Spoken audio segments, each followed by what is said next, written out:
नमस्कार। यह है कहानियों का अद्भुत संसार किस्सा कहानी। मैं लावण्या नायडू आज आपको सुनाने जा रही हूँ अपनी लिखी एक कहानी जिसका शीर्षक है चिरंजीवी।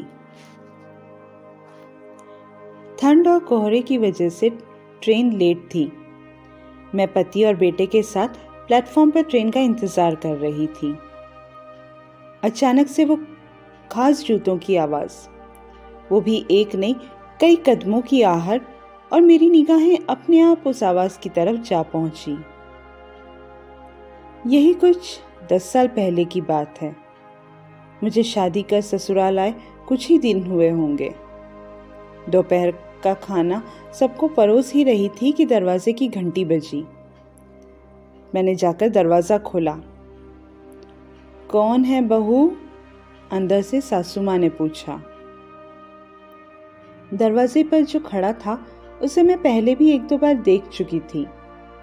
एक जवान 20-21 साल का दुबला पतला लड़का, पर देखने से लग रहा था शिद्दत से कसरत करता है या शायद जिम भी जाता है। टी शर्ट और ट्रैक पैंट पहने था। लंबा कद, यही कोई 6 फीट, सांवला रंग का, पर लगता नहीं था कि वो जन्म से सांवला है। ये रंग उसे या तो क्रिकेट की देन है, नहीं तो ये छत पर किसी लड़की को देखते हुए धूप में पापड़ के साथ खुद भी सूखा होगा। उसके लंबे बाल धोनी जैसे। लो, एक और क्रिकेटर धोनी का प्रेमी सामने खड़ा था मेरे। काली घनी मूछें, किसी दक्षिण के फिल्मों के हीरो की तरह, काली काली आंखें और मोटी बाहें। पर मुझे किसी ने आकर्षित किया था तो वो थी उसकी निश्चल मुस्कुराहट, जिसे देखकर किसी के भी चेहरे पर मुस्कान आ जाए। जी, मैं अंदर आ सकता हूँ? अरे जीवा बेटा, तुझे कब से इस घर में आने के लिए इजाजत की जरूरत पड़ने लगी? मेरी जवाब में देरी की वजह से मम्मी जी, मतलब मेरी सासू माँ, खुद उठकर बाहर आ गई। वो काकी, ये मम्मी ने कोफ्ता करी बनाई तो आप लोगों के लिए भेजा है, बोलते हुए वो मेरी तरफ देखने लगा। बिल्कुल सही समय पर आया है जीवा बेटा, आजा साथ खाना खाते हैं। नहीं काकी, मैं चलता हूँ, बोलकर वो जाने लगा। आइए ना प्लीज, इस बार मैंने उससे बोला, और इस बार वो मान गया। मैं खाना परोसने लगी तो वो भी बड़े प्यार से खा रहा था। वाह, मस्त हलवा बना है। जीवा ने पलक झपकते ही पूरा हलवा खा लिया। किसी को इतने प्यार से खाते देखने का सुख ही अलग है ना। मेरी सास हंसने लगी। बहू, ये मस्त शब्द अपने जीवा का तकिया कलाम है। हर बात पर जब तक 4 बार मस्त ना बोले तो इसकी बात ही अधूरी है। हाँ, इसके लिए तो मस्त धूप, मस्त आग, मस्त बाढ़, सभी मस्त है, बोलते हुए मेरे पति जीवा के बालों को सहलाने लगे। मैंने और थोड़ा हलवा उसके थाली में रखा तो वो अचानक मेरा हाथ पकड़ बोल पड़ा। अरे यार नीतू दी, बस भी करो, मेरा पेट है, कुआं नहीं। मैं चौंक गई। टेबल पर खाना खाते सभी लोग भी सकते में आ गए थे। सॉरी, पर मैंने जब पहली बार आपको देखा दुल्हन के जोड़े में, ऐसा लगा मेरी नीतू दी वापस आ गई है। क्या मैं आपको नीतू दी बोल सकता हूँ? बोलते हुए जैसे उसके गले में कुछ अटक गया। मुझे कुछ समझ नहीं आया, पर मैंने हाँ में सर हिला दिया। वो भी आके कुछ बोलने की स्थिति में नहीं लगा, और आंसू पोंछते हुए वो तुरंत उठकर चला गया। बहू, नीतू उसकी बड़ी बहन थी।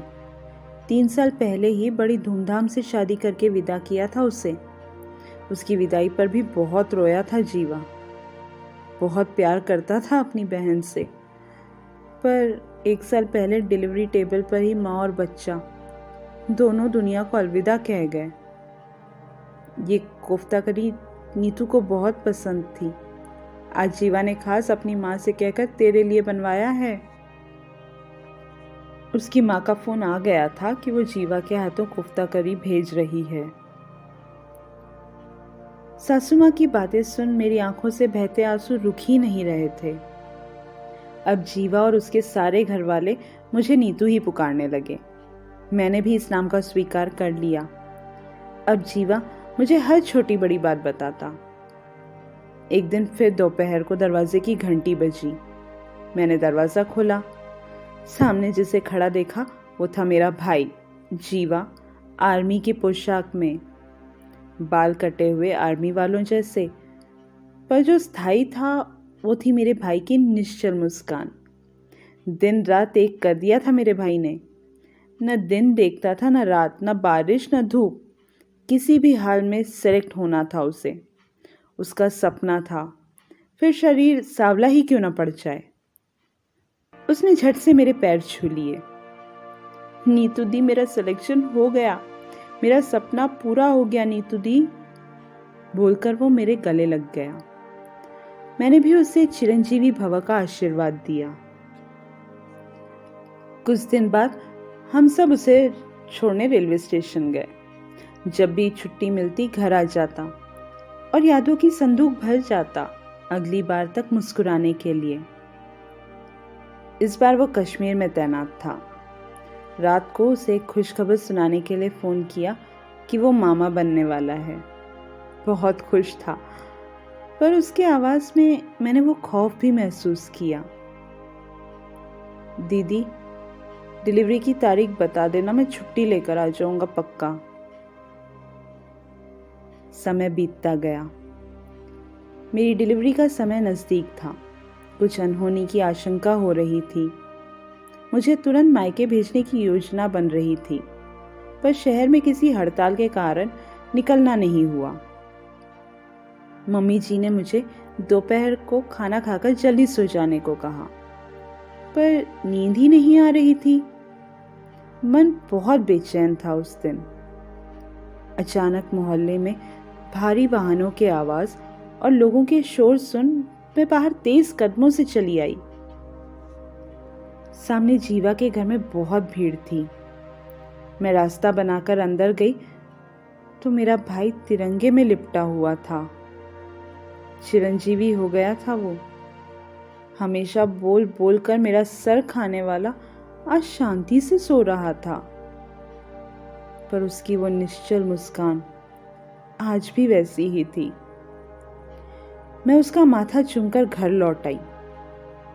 उसके सामने रोना नहीं चाहती थी।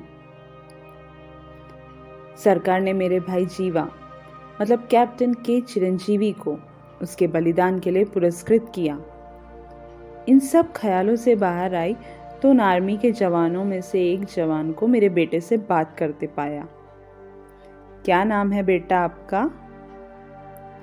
एस चिरंजीवी, मेरे बेटे ने जवाब दिया। उस जवान के चेहरे पर फिर वही निश्चल मुस्कान। शायद देश की सेवा का जज्बा रखने वाले जवान ऐसे ही मुस्कुराते हैं और मुस्कुराते हुए देश के लिए शहीद हो जाते हैं। जीवा ने मुझ में नीतू को देखा और मैं अब हर जवान सैनिक में अपने जीवा को देख लेती हूँ। ये कहानी इतनी ही। आप अभी सुन रहे थे लावण्या नायडू, यानी मेरी आवाज़ में मेरी